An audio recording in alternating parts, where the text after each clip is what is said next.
Oi pessoal, a aula de hoje é glicólise e a gente vai começar falando do papel da glicose dentro do metabolismo.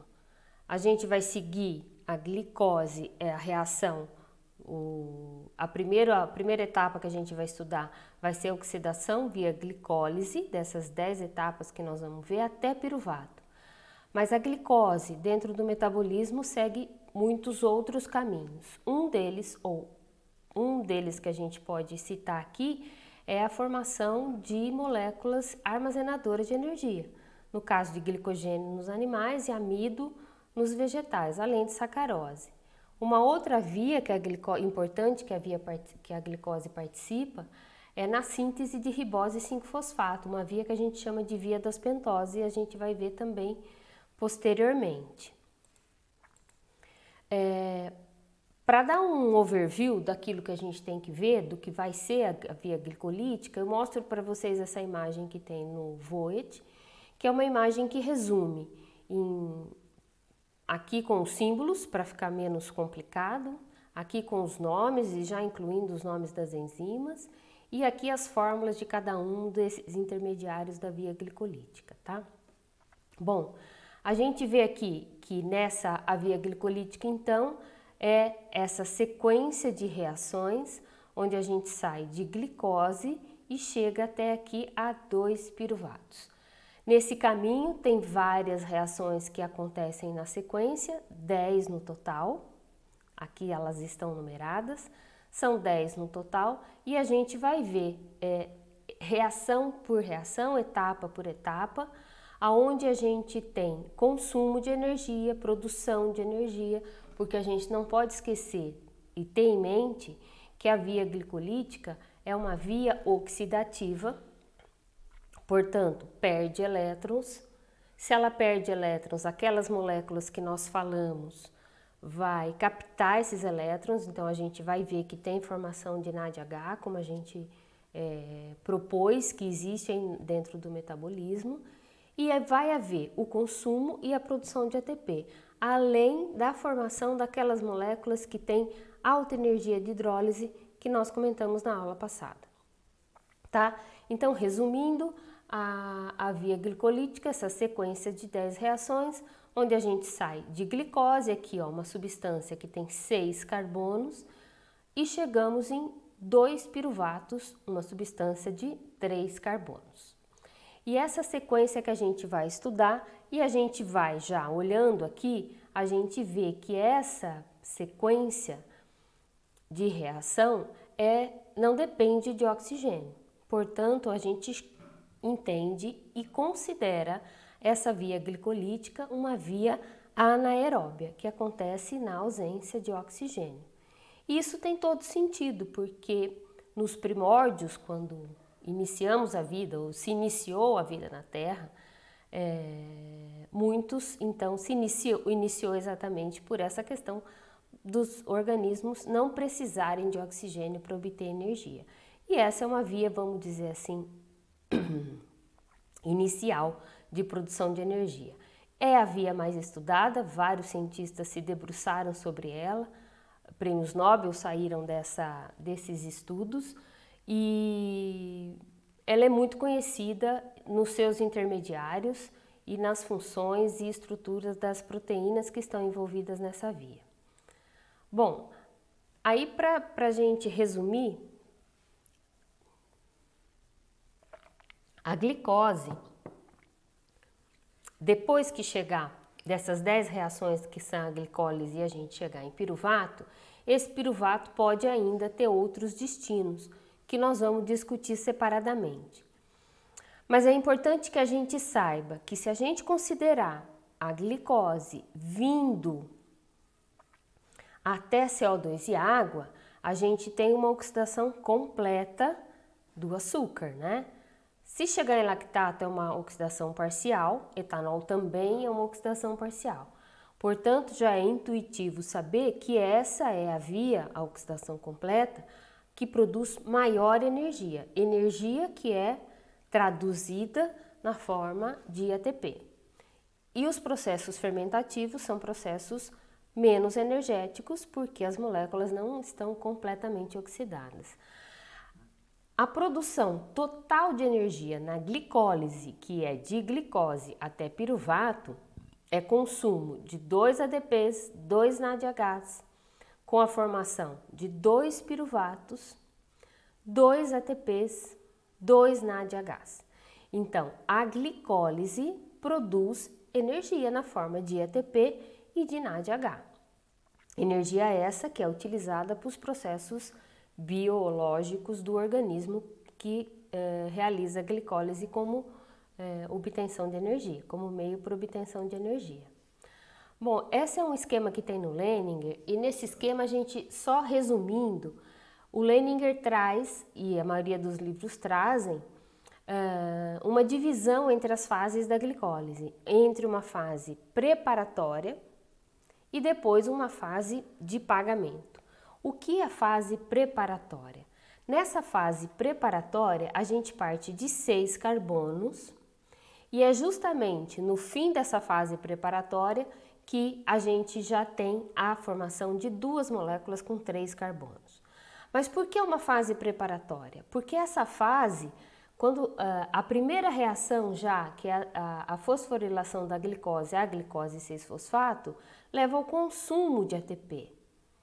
A reação 3, que frutose 6-fosfato indo para frutose 1,6-bisfosfato, também consome ATP. Então, peraí, essa via produz energia? Até agora não, ela só consumiu. Então, essa que é a separação. Eles separam entre a primeira etapa, que é essa fase de preparação, para uma etapa posterior, onde vai haver a produção de energia e a molécula de glicose de 6 carbonos entra nessa segunda etapa já dividida em 2 moléculas de 3 carbonos.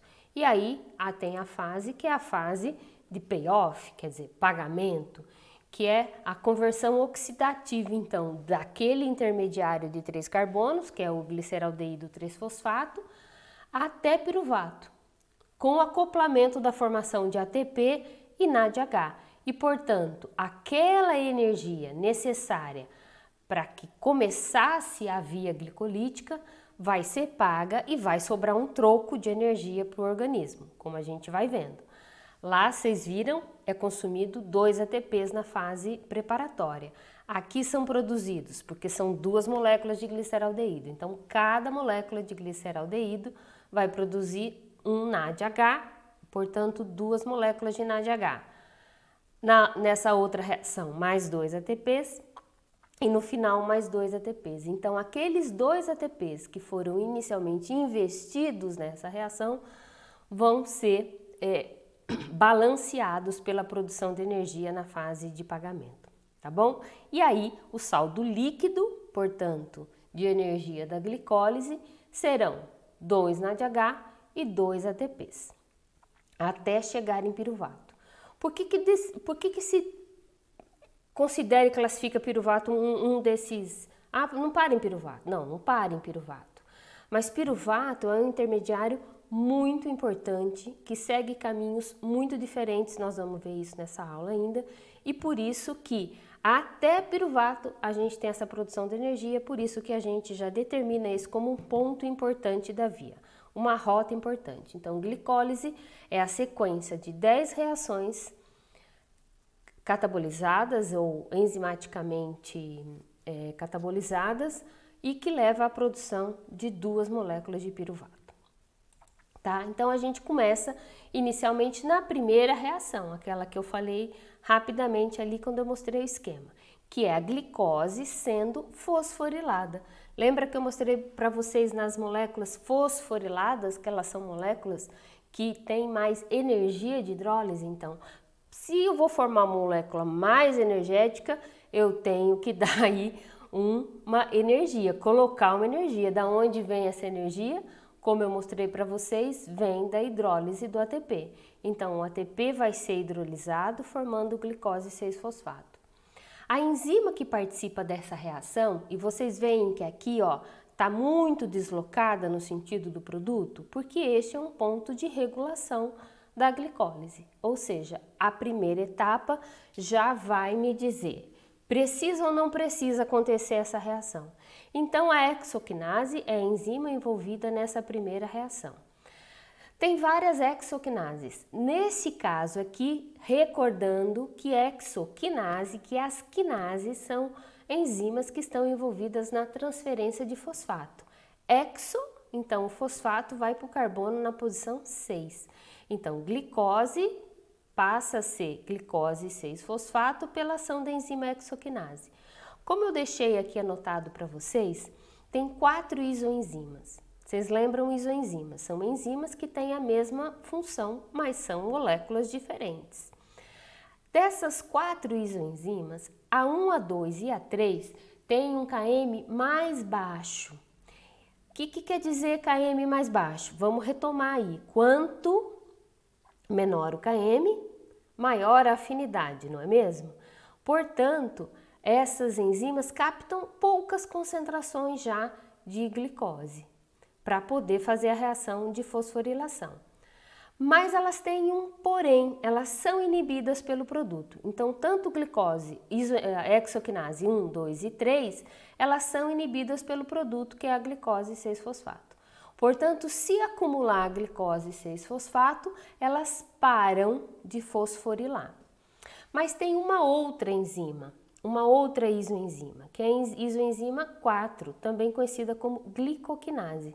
Essa enzima tem um KM menor e ela não é inibida pelo produto. E isso vai dar uma vantagem muito grande a essa glicoquinase. Porque o que isso significa? Significa que essa enzima continua fosforilando glicose até quando der, até quanto o indivíduo tiver comido de brigadeiro. Tudo que ele comer vai ser fosforilado para ser, vamos dizer assim, armazenado ou levado para a produção de glicogênio, né? Se não houver demanda energética. Porque se a glicoquinase está em ação, é porque já tem glicose além do que precisava ter. Mas é importante isso porque é uma maneira de se estocar energia na forma, por exemplo, de glicogênio, certo? E essa glicoquinase está no fígado, que é justamente o órgão que é o responsável por garantir a homeostase de glicose dentro do metabolismo. Então, essa primeira reação é uma reação já controlada. A enzima envolvida é a hexoquinase, mas eu já quero salientar a vocês que tem algumas enzimas que são mais importantes que a gente saiba por que elas agem, mas não se preocupem em guardar nomes de enzimas e essas coisas todas, porque isso não é o mais importante. É mais importante saber por que as coisas acontecem e aonde isso é regulado e por que é regulado. Bom, aqui tem um detalhe que tem no VOET, e o VOET é muito rico nessas explicações detalhadas dos mecanismos enzimáticos que acontecem em cada uma das etapas. Eu não vou me ater a isso, porque senão a gente dá aula de orgânica e não de bioquímica, né? Mas alguns exemplos eu vou dar para vocês terem essa noção. Então, por exemplo, essa daqui é como acontece essa transferência de elétrons de maneira que o ATP transfira essa energia e consiga fosforilar a glicose, né? Como esse fosfato vem para a glicose. Bom, a segunda reação é a isomerização, porque a gente vai de glicose 6-fosfato, ó, carbono 1, 2, 3, 4, 5, 6, a gente vai de glicose 6-fosfato para frutose 6-fosfato. E aí tem uma enzima que é uma isomerase. E vocês veem também que o sinal aqui na reação é um sinal de equilíbrio. Essa reação acontece no equilíbrio, tá? Bom, a isomerase passa então a glicose 6-fosfato para a frutose 6-fosfato e vocês vão ver que isso é uma estratégia importante para depois isso dividir em duas moléculas iguais. E aí vale a pena a gente dar uma olhada um pouco no mecanismo que tem dessa reação. Então, ó, vamos imaginar rapidamente assim, o que é que está acontecendo aqui. Esse aqui representa o sítio ativo da enzima. No sítio ativo da enzima, a gente tem um grupamento B com carga parcial positiva, e um outro grupamento B, uma outra resíduo de aminoácido, que tem aqui uma sobra de elétrons. Quando esse açúcar, a glicose 6-fosfato, entra nesse sítio, há a abertura do anel. E na abertura do anel, lembra que os açúcares podem estar ciclizados ou não?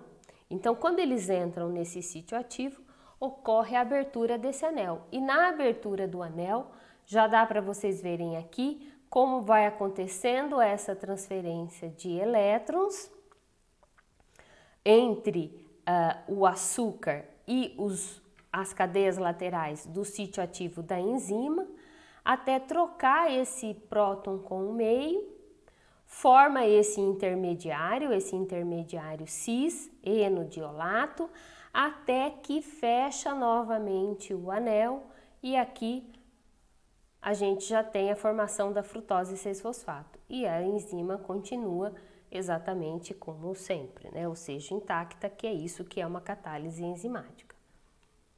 Bom, essa glicose 6-fosfato, então, através das interações com esses grupos do sítio ativo, passa para a frutose 6-fosfato, ok?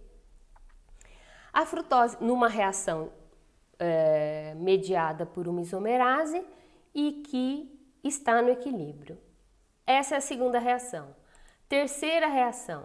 A terceira reação é a frutose 6-fosfato consumindo mais um ATP, porque o produto agora é a frutose 1,6-bis-fosfato. Gente, é bis, porque o fosfato está cada um num carbono, tá? Então, essa adição de fosfato, mais uma vez, tem que ser às custas de ATP e, mais uma vez, tem que ser com uma enzima quinase, que são as enzimas que fazem a transferência de fosfato. Vocês percebem aqui também esse sinal? É irreversível essa reação, tá? Portanto, outro ponto de controle da glicólise. E a enzima que participa dessa reação é conhecida como fosfofrutoquinase, porque agora é um grupamento fosfato sendo transferido para frutose e quem faz isso é uma quinase. E essa fosfofrutoquinase tem um símbolo famoso, a gente vai falar dele várias vezes, que é PFK. Essa, no caso, a gente vai chamar de PFK1, porque tem uma outra enzima que também faz isso lá em outro lugar, e a gente chama ela de PFK2 porque o produto não é bem esse, é um outro produto, tá bom? Também bisfosfato. Bom, essa é a terceira etapa e a gente tem a formação então da frutose 1,6-bisfosfato, consumindo mais uma vez um ATP. O ATP para essa o fosfato para essa fosforilação vem às custas da hidrólise do ATP. Então, até agora, só se investiu na glicólise, tá bom? Então, vamos para a reação seguinte. É quando, então, a frutose 1,6-bifosfato, através da ação de uma aldolase, vai ser quebrada entre o carbono 3 e 4, dando a origem a duas moléculas, que é a dihidroxiacetona fosfato e gliceraldeído 3-fosfato. Essas moléculas aqui, como vocês estão vendo, são o resultado da quebra da frutose 1,6-bisfosfato. Também é uma reação no equilíbrio. Agora, essas moléculas, se vocês olharem, esse aqui é uma cetona e esse é um aldeído com o mesmo 3 carbonos, com o mesmo fosfato. Portanto, eles são moléculas que que estão nesse equilíbrio, formando aí um enediol intermediário, tá vendo? Tanto a hidroxicetona, que é uma cetose, quanto o gliceraldeído, que é uma aldose, tem esse intermediário, então a gente representa, tá? A gente representa no final dessa primeira etapa, que é a etapa do pagamento, não, essa preparatória, a gente resume assim: a glicose tem uma fosforilação, passa a glicose 6-fosfato com consumo de um ATP, uma isomerização até frutose 6-fosfato, uma outra fosforilação a custa de ATP formando frutose 1,6-bisfosfato e acontece a quebra entre gliceraldeído fosfato e a dihidroxiacetona fosfato, tá bom? Essas duas moléculas são interconversíveis, então a gente considera, portanto, agora a molécula de gliceraldeído 3-fosfato, porque é ela a molécula que vai continuar a glicólise. Então agora a gente vai representar uma única molécula, mas tem que ter em mente que ocorre a formação de duas moléculas de gliceraldeído 3-fosfato. Bom, quando a gente vê aqui, ó, gliceraldeído 3-fosfato, tem uma reação aqui de equilíbrio, uma enzima que é uma desidrogenase, e a gente tem uma formação de um NAD, um fosfato inorgânico. E a gente vai levar a formação de uma molécula agora que é a 1,3-bisfosfoglicerato. Aqui estava o fosfato no 3, agora no carbono 1 vai ser adicionado mais uma molécula de fosfato. E atenção, acontece a formação de um NADH. Também recordando vocês lembram das desidrogenases, da classe de enzima das desidrogenases? Elas são as enzimas que catalisam a perda e a ganho, lembra? Oxidação e redução? Então a gente tem aqui a transferência de um desses hidrogênios para o nosso NAD e que agora se transforma em NADH. Então agora já ganhamos um pouquinho. NAD significa energia, NADH significa energia, ok? Aqui está marcado o arsenato, como eu falei para vocês, ele é análogo do fosfato. Então ele também pode formar, ao invés de formar um 3-bifósfo, pode formar um 3-bifósfo arsenoglicerato aqui. E esse aí, então, realmente, se houver isso, a via glicolítica não vai formar ATP daí, porque a gente precisa desse fosfato aí para a formação de energia, como nós vamos ver. Lembra também que eu falei para vocês que o bifosfoglicerato está entre aquelas moléculas que são ricas em energia, cuja hidrólise, cuja quebra, a transferência do fosfato fornece energia? Lembra? Então, a gente tem agora a formação dessa molécula, 1,3-BPG. Depois que formou o bisfosfoglicerato, a reação seguinte é de novo uma quinase, porque agora o 1,3-bisfosfoglicerato vai se transformar no 3-fosfoglicerato e vai perder um ATP, um fosfato, não é? Justamente levando à formação de ATP. Então a gente já formou o NAD lá e estamos formando mais um ATP aqui nessa reação, porque essa quebra do bisfosfoglicerato libera tanta energia livre capaz de fosforilar o ADP, levando à formação do ATP e à formação do 3-fosfoglicerato. Bom, formou o 3-fosfoglicerato, o 3-fosfoglicerato vai passar por uma transformação agora, uma mutase, e passar a 2-fosfoglicerato, quer dizer, vai haver só uma mudança na posição do grupamento fosfato.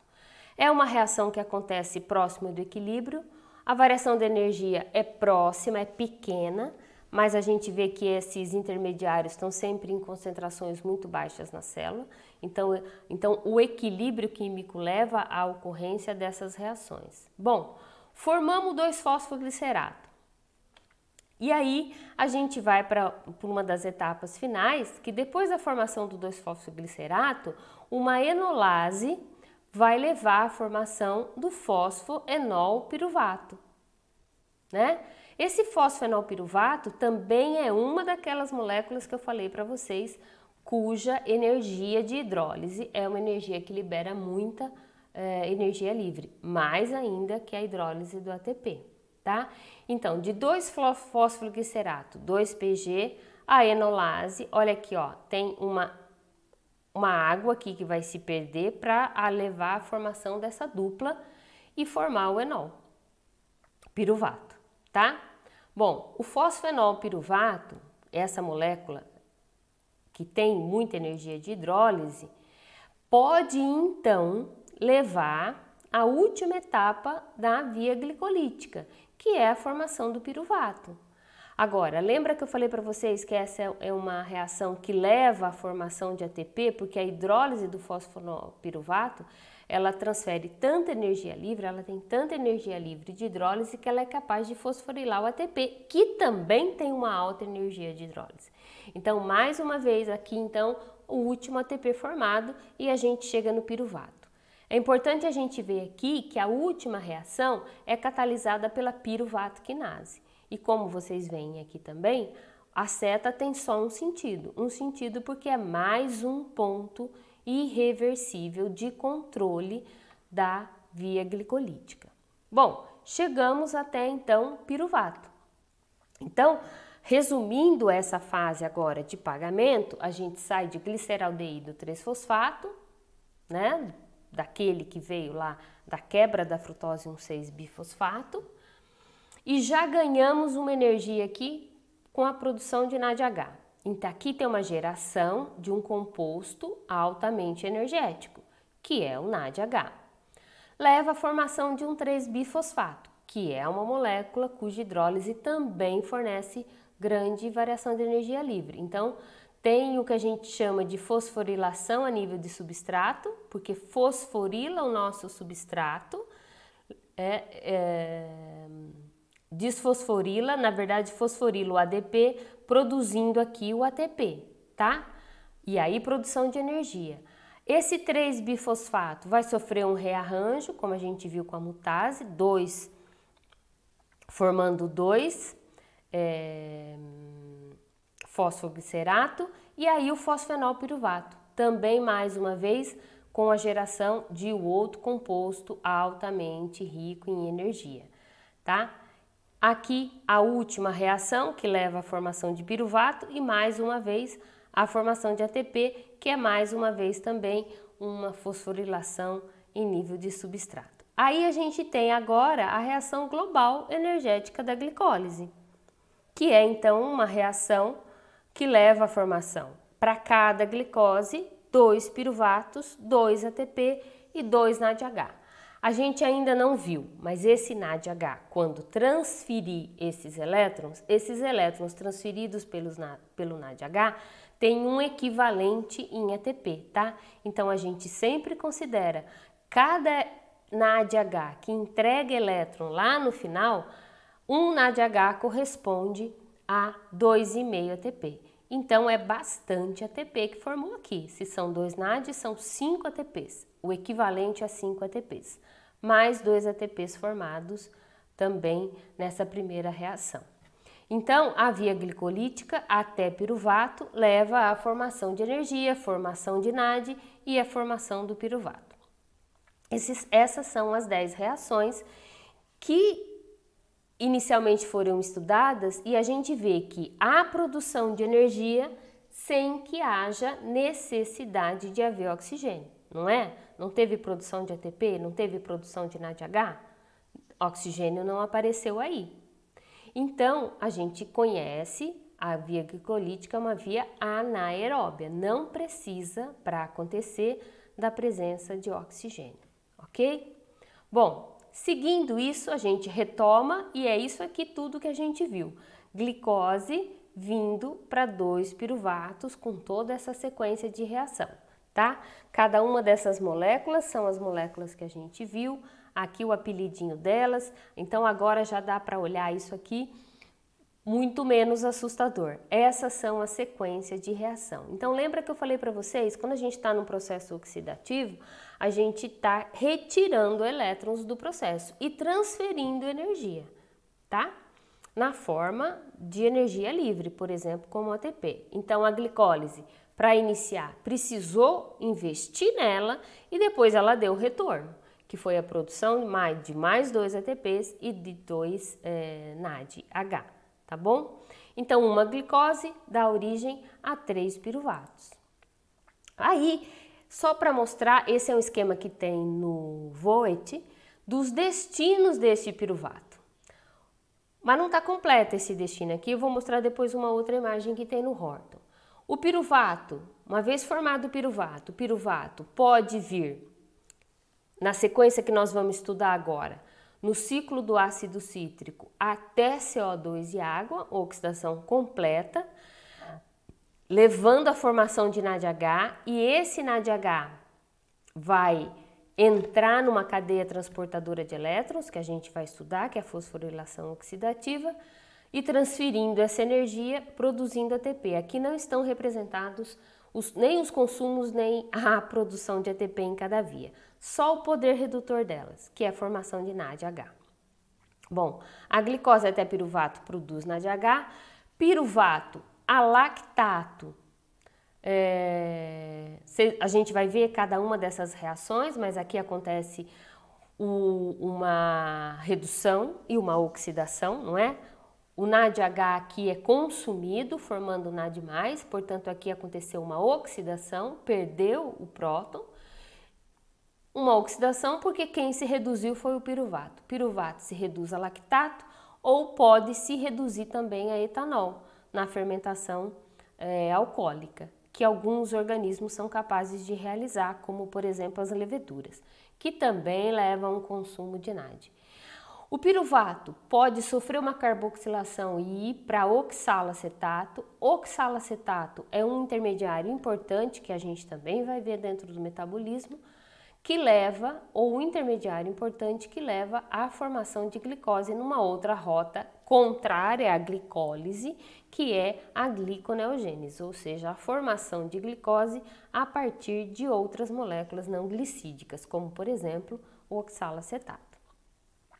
Mas além desse esquema do piruvato, tem um que é mais completo e eu gosto mais porque ele tem de fato os 5 destinos do piruvato. O primeiro, que é o mais energético, é o piruvato vindo até acetil-CoA e aí seguindo no ciclo ciclo do ácido cítrico até CO2 e água, produzindo o máximo de energia, porque justamente retira o máximo de elétrons nessa rota. O piruvato também pode vir até uma carboxilação até oxalacetato, que depois vai reagir em muitas outras rotas, uma delas a gliconeogênese, ou ainda na fermentação etanólica, vindo acetaldeído e etanol, ou a lactato. Lactato, vocês veem que é uma reação de equilíbrio, aqui não e nem aqui. E a alanina também, o piruvato pode sofrer uma reação e chegar em alanina. E a alanina é um aminoácido, como vocês já estudaram, e aminoácido são os precursores de proteínas, não é isso mesmo? Mas também são intermediários na gliconeogênese. Então, o piruvato também pode servir como substrato para a formação de glicose novamente. E a gente vai ver isso quando a gente vê a gliconeogênese. Bom, aqui só mostrando para vocês a redução e oxidação, né? Ou seja, oxidação e redução do piruvato e do NAD pela lactato desidrogenase.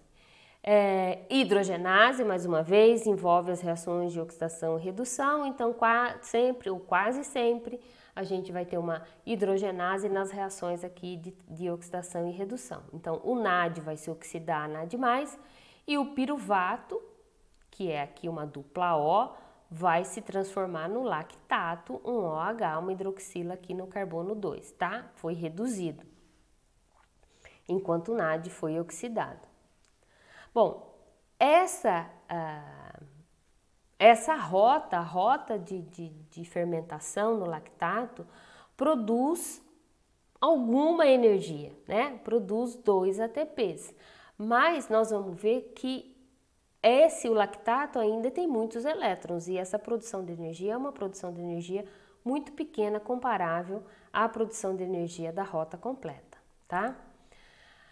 Na outra rota, que é a fermentação alcoólica, o piruvato, em 2 etapas, pode primeiro sofrer uma reação de descarboxilação pela piruvato decarboxilase, formando acetaldeído.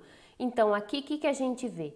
Uma descarboxilação. Então, tinha um grupamento ácido que tinha aqui no carbono 3, que vai embora, formando o acetaldeído. O acetaldeído é que vai ser o precursor da seguinte reação. envolvendo de novo uma dehidrogenase, porque agora vai haver o consumo de NADH e a formação do NAD+, para a produção de etanol, porque agora a gente sai de um aldeído e vem para um etanol, tá? Então, uma reação de oxidação e redução, esse também pode ser um dos destinos, e isso é muito comum, muito utilizado industrialmente, inclusive pelas leveduras e micro-organismos que são capazes de usarem açúcares como fonte de energia para a produção de etanol. Famoso isso em várias coisas, né? Queijos, vinhos, pães, bebidas, etc. Bom, aqui a reação completa. Então, a gente vai glicólise, forma aqui 2 ATP. Não vai formar NAD, né? Porque aquele NAD que formou vai ser justamente consumido aqui na reação 2, tanto para o etanol quanto para o lactato, tá bom? Bom, na sequência dessas reações da glicólise, a gente vê que a glicose tem um nível de energia, obviamente porque tem muitos elétrons, e que a sequência das reações 1, 2, 3, 4, algumas, olha, as reações que estão no equilíbrio, elas demandam uma maior variação de energia. As que não estão no equilíbrio, que são reguladas, desculpa, e as que estão no equilíbrio têm uma variação de energia menor. Mas o que a gente vê no total? É que a gente sai de uma condição energética maior e vem para uma energia menor no piruvato. É isso que acontece, é um produto mais estável e, portanto, a gente tem uma variação de energia aqui no sentido negativo da reação ou da reação final. Então, aqui nesse slide aqui, a gente vê essa variação, tá vendo como tá ficando mais negativo, mais espontâneo? Essa é a real, né, nos processos bioquímicos, e essa aqui é a padrão. Então, aqui a gente vê como isso diminui. Então, a gente vê aqui uma variação de energia de aproximadamente 72 kJ entre a glicose e o piruvato final, tá bom? Mas não é só glicose que entra e que vai ser oxidada. Todos os outros açúcares, todos os outros monossacarídeos ou disacarídeos serão metabolizados de maneira a serem aproveitados como fonte de energia. Só que eles vão ter que ter etapas anteriores para que possam se encaixar em um desses intermediários da via glicolítica e entrar por lá. Então, por exemplo, a gente vê aqui a lactose. A lactose, a gente sabe, é o açúcar que tem no leite e ele é formado por glicose e D-galactose. Aí a glicose, tudo bem, a trealose também, a enzima quebra em glicose e a glicose a gente já viu que vai entrar na via glicolítica pelos meios que a gente estudou agora. A hexoquinase, fosforila, frutose 1-fosfato até gliceraldeído 3-fosfato. Os outros açúcares entrarão em outros pontos. Por exemplo, amido e glicogênio, a quebra dessas moléculas leva à formação de glicose 1-fosfato. Então, precisa haver uma reação anterior para passar essa glicose que é catalisada por uma fosfoglicomutase que catalisa a transformação da glicose 1-fosfato em 6-fosfato, de maneira que entra normalmente aqui. Se a gente estiver falando de sacarose, sacarose é o açúcar formado por frutose e glicose. A frutose pode então ser fosforilada, também uma outra hexoquinase, e ela pula essa primeira etapa aqui, da primeira etapa de fosforilação da glicose, já entra direto em frutose 6-fosfato. Ou ainda pode ter um outro caminho de formação da frutose 1-fosfato e aí já passar para dihidroxiacetona e chegar em gliceraldeído 3-fosfato. A manose também tem um outro caminho, que passa por uma hexoquinase e uma outra isomerase, e a galactose ainda tem que ser ativada por pela UDP-galactose, até chegar a glicose 1-fosfato para virar a glicose 6-fosfato e entrar na via novamente, tá? Na via regular de oxidação da glicose. Bom, então todos os açúcares que são ingeridos, seja através de moléculas mais complexas como glicogênio, amido ou outro monossacarídeo ou disacarídeos, todos esses açúcares serão metabolizados e entrarão na via glicolítica em pontos determinados, tá?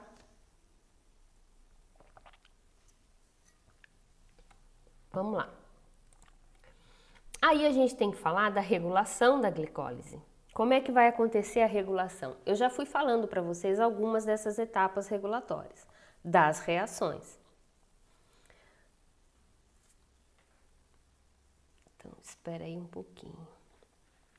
Espera aí um pouquinho que não sei o que